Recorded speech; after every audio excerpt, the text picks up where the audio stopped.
શું મિત્રો તમે કોઈ દિવસ આવી રીતે લીંબુ ખમણીને ઉપર મિત્રો તમે હળદર નાખી છે? જો નહીં નાખ્યું હોય તો અમારો વિડીયો જોયા પછી તમે પણ 110% નાખવા મળશો અને આના તમને ઘણા બધા ફાયદા પણ થવાના છે। તો મિત્રો સૌથી પહેલાં તમારે કોઈ પણ આવું મિત્રો એક લીંબુ લઈ લેવાનું છે અને ખમણીની મદદથી મિત્રો તમારે કંઈક આવી રીતે ખમણી નાખવાનું છે। તમે વિડીયોમાં જોઈ શકો છો તમારે પણ આવી રીતે કંઈક ખમણી નાખવાનું છે। હવે ખમણી નાખ્યા પછી મિત્રો તમારે છે ને 1 ચમચી આની અંદર હળદર નાખવાની છે। તમે વિડીયોમાં જોઈ શકો છો 1 ચમચી મિત્રો તમારે આવી રીતે કંઈક હળદર નાખવાની છે અને હળદર નાખીને પણ મિત્રો તમારે કંઈક ચમચી વડે આવી રીતે તમારે હળદરને કંઈક આવી રીતે હલાવી લેવાની છે। પણ ક્યાં સુધી હલાવવાની? જ્યાં સુધી હળદર અને જ્યાં લીંબુ આપણે ખમણેલું છે મિક્સ ન થાય ત્યાં સુધી તમારે હલાવતું રહેવાનું છે। હવે મિત્રો તમારે આની અંદર 1 ચમચી મીઠું નાખી દેવાનું છે। તમે વિડીયોમાં જોઈ શકો છો એમ તમારે કંઈક આવી રીતે મીઠું નાખવાનું છે અને મીઠું નાખ્યા પછી પણ મિત્રો તમારે ચમચી વડે કંઈક આવી રીતે હલાવી નાખવાનું છે। જ્યાં સુધી મીઠું મિક્સ ન થાય ત્યાં સુધી મિત્રો તમારે હલાવતું રહેવાનું છે। તમે વિડીયોમાં જોઈ શકો છો।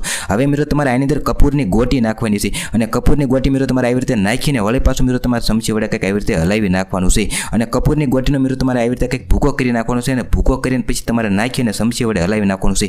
હવે મિત્રો શું કરવાનું છે? હવે મિત્રો આની અંદર તમારે 2 ચમચી જેટલું પાણી નાખવાનું છે। તમે વિડીયોમાં જોઈ શકો છો એમ તમારે પણ 2 ચમચી જેટલું પાણી નાખી અને ચમચી વડે કંઈક આવી રીતે હલાવવાનું છે।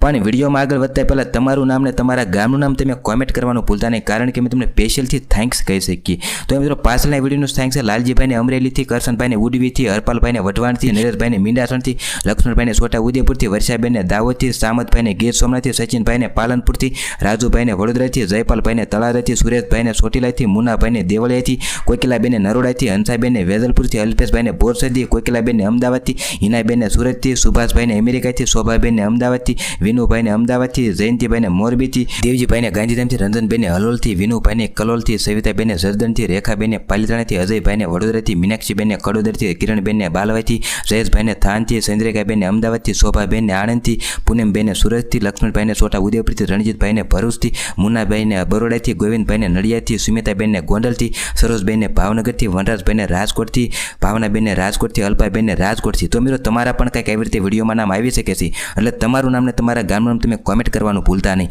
તો મિત્રો તમે વિડીયોમાં જોઈ શકો છો આપણી બધી વસ્તુ મિક્સ થઈ ગઈ। તમારે પણ મિત્રો કંઈક આવી રીતે બધી વસ્તુને તમારે આવી રીતે મિક્સ કરી દેવાની છે અને મિક્સ કર્યા પછી મિત્રો તમારે એક ડુંગળી લેવાની છે। તમે વિડીયોમાં જોઈ શકો એમ તમારે પણ મિત્રો ડુંગળી આવી રીતે લઈને એને મિત્રો તમારે 4 ભાગ આવી રીતે કરી નાખવાના છે। તમે વિડીયોમાં જોઈ શકો એમ જ તમારે 4 ભાગ કરવાના છે। હવે ડુંગળીના 4 ભાગ કરી તે મિત્રો જે આ બોલા જે નોખા નોખા જે આપણે જે પાંદડા આવે છે ને મિત્રો તમારે ડુંગળીને જે આવી રીતે તમારે નોખા નોખા પાનને મિત્રો તમારે અલગ અલગ કરી દેવાના છે। જે આપણે મિક્સ જે કર્યું છે એ મિત્રો તમારે ચમચી વડે કંઈક આવી રીતે બધા પાનની અંદર તમારે નાખી દેવાનું છે। તમે વિડીયોમાં જોઈ શકો છો એમ આપણે પણ બધા પાનમાં નાખ્યું છે। હવે પાંદમાં નાખીને મિત્રો તમારે આંગળી વડે મિત્રો તમારે કંઈક આવી રીતે જે આપણે જે લગાવ્યું છે ને મિત્રો તમારે આખા પાંદ ઉપર લગાવી દેવાનું છે। તો આપણે ફટાફટથી બધા પાંદ ઉપર લગાવી દઈએ તમારે પણ મિત્રો લગાવી દેવાનું છે। તો હવે તમને એમ થતું છે કે વળી પાછાના ફાયદા શું છે? આના ફાયદા હું તમને જણાવું કે તમારે ઘરે શીપગલી કે મિત્રો ઉંદર આવતા હોય ત્યાં મિત્રો તમારે શીપગલી કે જે જગ્યાએ ઉંદર આવતો એ જગ્યાએ મિત્રો તમારે કંઈક આ પાન મૂકી દેવાના છે। ઉંદર કે શીપગલી નહીં આવે। વિડીયો પસંદ આવે તો લાઈક કરીને શેર કરવાનું ભૂલતા નહીં અને ફરી પાછું કહું છું કે તમારું નામ ને તમારા ગામનું નામ તમે કોમેન્ટ કરવાનું ભૂલતા નહીં।